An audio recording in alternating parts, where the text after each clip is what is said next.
ಸ್ನೇಹಿತರೆ ನಮಸ್ಕಾರ. ಪ್ರತಿಯೊಂದು ಗಲ್ಲಿಯಲ್ಲೂ ಭವ್ಯವಾದ ದೇವಸ್ಥಾನದ ಗೋಪುರಗಳು, ಬೆಳ್ಳಂಬೆಳಗ್ಗೆ ಮನೆಯ ಮುಂದೆ ಹಾಕುವ ಸುಂದರವಾದ ರಂಗೋಲಿ, ಅಪ್ಪಟ ಫಿಲ್ಟರ್ ಕಾಫಿಯ ಘಮ ಒಂದೇ ಕಡೆ ಸಿಗಬೇಕು ಅಂದ್ರೆ ನೀವು ತಮಿಳುನಾಡಿಗೆ ಭೇಟಿ ನೀಡಬೇಕು. ಇದನ್ನ ದಕ್ಷಿಣ ಭಾರತದ ಸಾಂಸ್ಕೃತಿಕ ರಾಜಧಾನಿ ಅಂತ ಕರೆಯಲಾಗ್ತದೆ.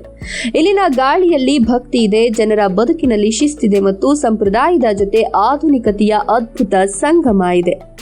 ಬನ್ನಿ, ಚೋಳ ಪಾಂಡ್ಯರ ವೈಭವ ಮತ್ತು ವಾಸ್ತುಶಿಲ್ಪದ ಮಾಂತ್ರಿಕ ಲೋಕದ ಇತಿಹಾಸವನ್ನ ನೋಡೋಣ. ತಮಿಳುನಾಡಿನ ಇತಿಹಾಸ ಕೇಳಿದ್ರೆ ಅಕ್ಷರಶಃ ಮೈ ಜುಮ್ ಅನಿಸುತ್ತೆ. ಚೋಳರು, ಪಾಂಡ್ಯರು ಮತ್ತು ಪಲ್ಲವರಂತಹ ಮಹಾನ್ ಸಾಮ್ರಾಜ್ಯಗಳು ಈ ಮಣ್ಣನ್ನ ಆಳಿದ್ವು. ಜಗತ್ಪ್ರಸಿದ್ಧ ತಂಜಾವೂರಿನ ಬೃಹದೀಶ್ವರ ದೇವಸ್ಥಾನ ಮತ್ತು ಮಧುರೈ ಮೀನಾಕ್ಷಿ ಅಮ್ಮನವರ ದೇವಸ್ಥಾನದ ಭವ್ಯತೆ ನೋಡಿದ್ರೆ ಮನುಷ್ಯನ ಕೈಚಳಕಕ್ಕೆ ನೀವು ಶರಣಾಗೋದು ಗ್ಯಾರಂಟಿ. ಇಲ್ಲಿನ ದೇವಸ್ಥಾನಗಳ ಸಾವಿರಾರು ವರ್ಷ ಹಳೆಯ ಕೆತ್ತನೆಗಳು ಎಂದಿಗೂ ಸಜೀವವಾಗಿ ಕಾಣ್ತವೆ. ಯುನೆಸ್ಕೋ ಮಾನ್ಯತೆ ಪಡೆದ ಗ್ರೇಟ್ ಲಿವಿಂಗ್ ಚೋಳ ಟೆಂಪಲ್ಸ್ ತಮಿಳುನಾಡಿನ ವಾಸ್ತುಶಿಲ್ಪದ ಅಸಲಿ ಶಕ್ತಿಯನ್ನ ಜಗತ್ತಿಗೆ ಸಾರಿ ಹೇಳ್ತಿವೆ.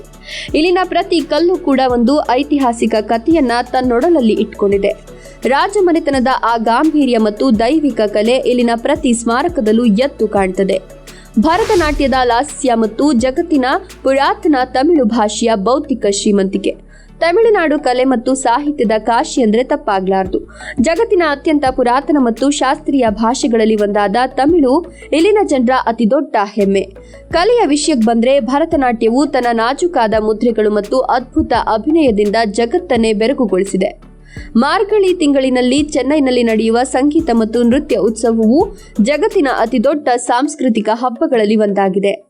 ಕರ್ನಾಟಕ ಸಂಗೀತದ ದೈತ್ಯ ಪ್ರತಿಭೆಗಳು ಈ ಮಣ್ಣಿನಿಂದಲೇ ಬೆಳೆದು ಬಂದವರು.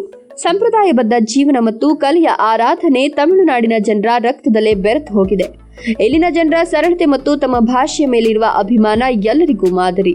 ಏಷ್ಯಾದ ಡೆಟ್ರಾಯಿಟ್ ಮತ್ತು ಉದ್ಯಮಿಗಳ ಬಲಿಷ್ಠ ಪವರ್ ಹೌಸ್ನ ಆಧುನಿಕ ವೇಗ. ತಮಿಳುನಾಡು ಕೇವಲ ಸಂಪ್ರದಾಯಕ್ಕೆ ಸೀಮಿತವಾಗಿಲ್ಲ, ಇದು ಭಾರತದ ಅತ್ಯಂತ ಮುಂದುವರಿದ ಕೈಗಾರಿಕಾ ರಾಜ್ಯಗಳಲ್ಲಿ ಒಂದು. ರಾಜಧಾನಿ ಚೆನ್ನೈಯನ್ನ ಡೆಟ್ರಾಯಿಟ್ ಆಫ್ ಏಷ್ಯಾ ಅಂತ ಕರೆಯಲಾಗ್ತದೆ, ಯಾಕಂದ್ರೆ ಇಲ್ಲಿ ಜಗತ್ತಿನ ಪ್ರಮುಖ ಆಟೋಮೊಬೈಲ್ ಕಂಪನಿಗಳ ಬೃಹತ್ ಕಾರ್ಖಾನೆಗಳಿವೆ. ಇನ್ನು ಕೊಯಮತ್ತೂರನ್ನ ದಕ್ಷಿಣ ಭಾರತದ ಮ್ಯಾಂಚೆಸ್ಟರ್ ಎನ್ನಲಾಗ್ತದೆ. ಟೆಕ್ಸ್ಟೈಲ್ಸ್, ಐಟಿ ಮತ್ತು ಎಂಜಿನಿಯರಿಂಗ್ ಕ್ಷೇತ್ರಗಳಲ್ಲಿ ತಮಿಳುನಾಡು ಇಡೀ ದೇಶದಲ್ಲೇ ಬಲಿಷ್ಠವಾಗಿ ನಿಂತಿದೆ. ಸಂಪ್ರದಾಯದ ಗತ್ತಿನ ಜೊತೆಗೆ ಆರ್ಥಿಕ ಪ್ರಗತಿಯ ವೇಗವೂ ಇಲ್ಲಿ ಅದ್ಭುತವಾಗಿದೆ.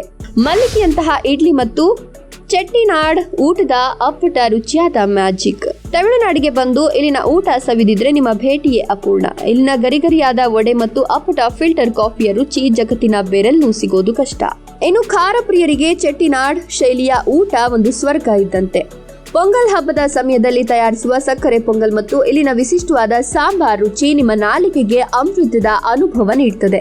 ಮಧುರೈನ ಚಿಗರ್ದಂಡ ಮತ್ತು ತಿರುನಲ್ವೇಲಿಯ ಹಲ್ವಾ ಕೂಡ ಸಖತ್ ಫೇಮಸ್. ಪ್ರತಿ ತುತ್ತಿನಲ್ಲೂ ಇಲ್ಲಿನ ಜನರ ಶ್ರದ್ಧೆ ಮತ್ತು ಅಪ್ಪಟ ಮಸಾಲೆಗಳ ಘಮ ಅಡಗಿದೆ. ಇಲ್ಲಿನ ಸ್ಟ್ರೀಟ್ ಫುಡ್ಗಳಿಂದ ಹಿಡಿದು ನೈವೇದ್ಯದವರೆಗೆ ಆಹಾರ ಸಂಸ್ಕೃತಿಯು ಅತ್ಯಂತ ಶ್ರೀಮಂತವಾಗಿದೆ.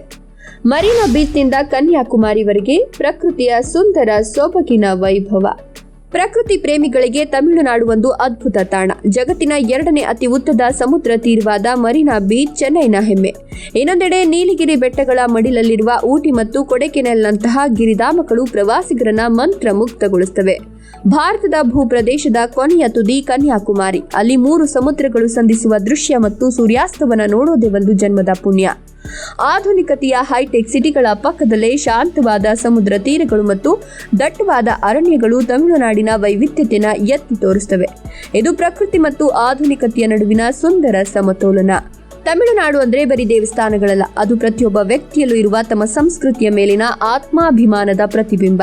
ಇಲ್ಲಿನ ಜನರು ಅತಿಥಿಗಳನ್ನ ಗೌರವದಿಂದ ಬರಮಾಡಿಕೊಳ್ತಾರೆ ಮತ್ತು ತಮ್ಮ ಪುರಾತನ ಸಂಪ್ರದಾಯವನ್ನ ಪ್ರಾಣಕ್ಕಿಂತ ಹೆಚ್ಚಾಗಿ ಪ್ರೀತಿಸುತ್ತಾರೆ. ಈ ಆಧುನಿಕ ಯುಗದಲ್ಲೂ ತನ್ನ ಹಳೆಯ ಗತ್ತು ಉಳಿಸಿಕೊಂಡೇ ಜಾಗತಿಕ ಮಟ್ಟದ ಶಕ್ತಿಯಾಗಿ ಬೆಳೆದು ನಿಂತಿರುವ ಈ ರಾಜ್ಯ ಭಾರತದ ಹೆಮ್ಮೆ. ಒಮ್ಮೆ ಈ ಮಣ್ಣಿನ ಸಂಸ್ಕೃತಿಯನ್ನ ಅನುಭವಿಸಿದ್ರೆ ತಮಿಳುನಾಡಿನ ಆ ಅದ್ಭುತ ನೆನಪು ನಿಮ್ಮ ಮನಸ್ಸಿನಲ್ಲಿ ಸದಾ ಕಾಲ ಹಸಿರಾಗಿ ಉಳಿತದೆ. ತಮಿಳುನಾಡಿನ ಬಗ್ಗೆ ನಿಮ್ಮ ಅನಿಸಿಕೆಗಳನ್ನ ಕಮೆಂಟ್ ಮಾಡಿ. ಈ ವಿಡಿಯೋ ಇಷ್ಟ ಆದರೆ ಲೈಕ್ ಕೊಟ್ಟು ಶೇರ್ ಮಾಡಿ. ತಪ್ಪದೆ ನಮ್ಮ ಚಾನೆಲ್ ಅನ್ನು ಸಬ್ಸ್ಕ್ರೈಬ್ ಮಾಡ್ಕೊಳ್ಳಿ.